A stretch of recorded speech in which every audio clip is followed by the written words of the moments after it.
はい、YouTube、オーノマン TV のオーノマンです。本日の動画も大好評の父親の遺産相続シリーズ。第3回目の本日のテーマは、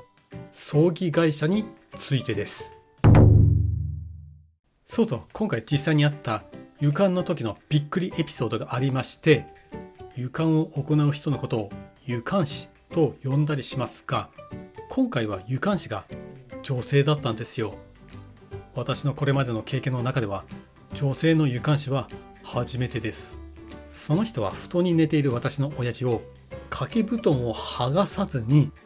親父が退院の際に着ていた私服を脱がして、そして白装束に着替えさせました。テクニシャンですね。そして私が驚いたのがこの後です。白装束をまとった親父を棺に入れる際、私を含めた男4人で行いました。50キロ台半ばぐらいでしたが、親父は重く感じました。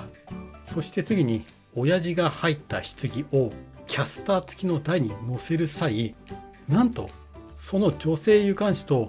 葬儀会社のスタッフの2人でよっこいしょって乗せたんですよ。うちら4人でも重たいなって思ってたのに、さらに棺を加えたものをその女性湯鑑師が、しかも細身の女性湯鑑師がよっこいしょって持ち上げたんですよ。これにはびっくりして、私は隣にいたいとこと顔を見合わせてしまいました。でもね、皆さん、湯鑑師は儲かりますよ。だって所要時間1時間ほどで数万円ですからね。半分を葬儀会社に取られるとしても、1時間ほどで3万円以上の稼ぎ。これはね、美味しい。ただし湯鑑師になる条件としては、心臓に毛が生えてないとダメです。十数名の親戚がじっと見ているその中で、亡くなった人の顔剃りをしなければなりません。それでもし鼻でも削ぎ落としたもんなら大問題です。そしてもう一つ必要なのが強靭な足腰です。話を戻しますが、ネット広告やホームページに出ている38万円の費用には、会場使用料、マイクロバス、湯鑑の3大費用が含まれてません。またそれ以外にかかるものとしては、改装令状、香典返し、引き物代、通夜振る舞いの飲食代、泊まる人の布団代やその人の朝食代、火葬場での昼食代、火葬場の控室使用料、そして消費税などなど。私はとりあえず2社の見積書を眺めながらどうしようかと悩んでました。その時私の目に留まったのが一つの葬儀会社でした。ちなみにこの時リストアップされた葬儀会場というのは、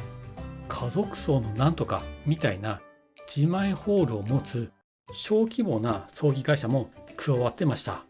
もし自分たちで受けた葬儀がない日は、よそに会場を貸し出しますよというスタイルなのでしょう。そして私の目に留まったのが、今回実際に親父の葬儀をお願いしたメモリアホールなのでした。メモリアホールは札幌を拠点とした自前のホールを持つ葬儀会社で、葬儀の運営自体も行ってます。札幌市民の方、今度中央バスに乗った際、車内に流れる広告をよく聞いてみてください。メモリアホールの CM が流れてます。ではなぜ私は先ほどまでは葬儀会社の名前を一つも挙げなかったのに、このメモリアホールだけ実名を挙げたのか。それは良かったからです。今回私が実際に申し込んだのはメモリア38というコース。料金は税抜きで38万円。なんとこれには先ほど私が申し上げた会場使用料、バース代、湯鑑を含んでこの価格、もちろん祭壇の花、棺代、骨壺代、自宅の祭壇費用も含んでます。それなのにこの価格、これはね、この金額は本当ありえない。実際私がメモリアホールさんからもらった見積もりの金額は80万円くらいでした。担当の方はメモリア38と言いながら80万円になった金額に申し訳なさそうな表情をしていましたが、これまで100万円オーバーの金額を見てきた私の心の中では安っと叫んでました。安くて喜んだらその担当者が調子に乗るんじゃないかと思い、こんなもんじゃないですかと私は渋い表情をしていました。その他に実際かかった費用としては、プロの司会者の費用と DVD の作成費用があります。今回の親父の葬儀は親父の意向に沿ってお坊さんを呼ばない自由葬スタイルで行いました。ただ自由葬の一番の悩みどころはどう時間を潰すかですね。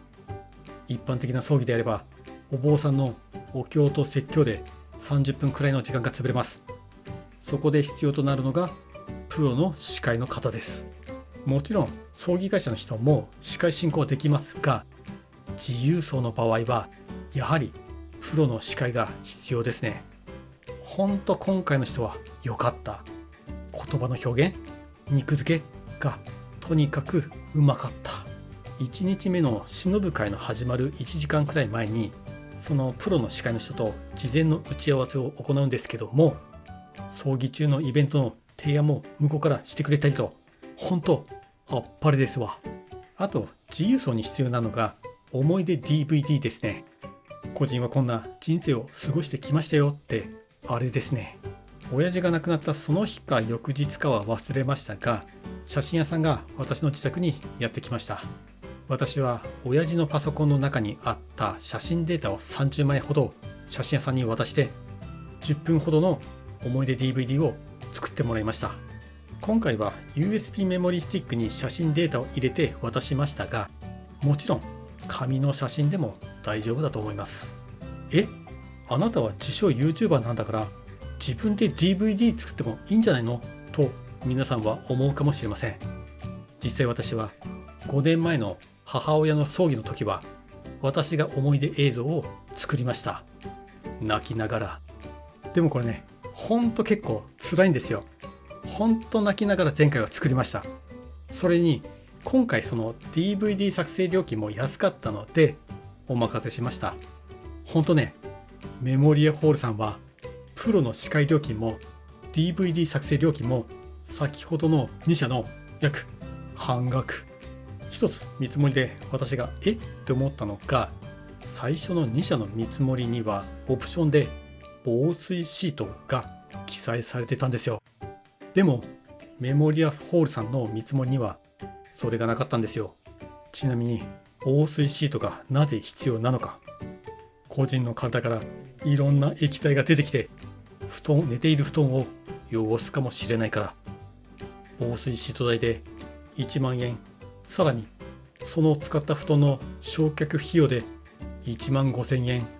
私は防水シートの件をメモリアホールの担当者に話したら、何ですかそれと逆に言われてしまいました。確かに遺体が明らかにバラバラ状態ならそれが必要かもしれないですけど、がんで亡くなった人の場合には不要でしょうと言われました。このことから言えるのは、代理店を通した葬儀会社は表面上は安く見せておいて小さなオプションを積み上げていって葬儀金額を増やしていくんだなとこの時私は思いました。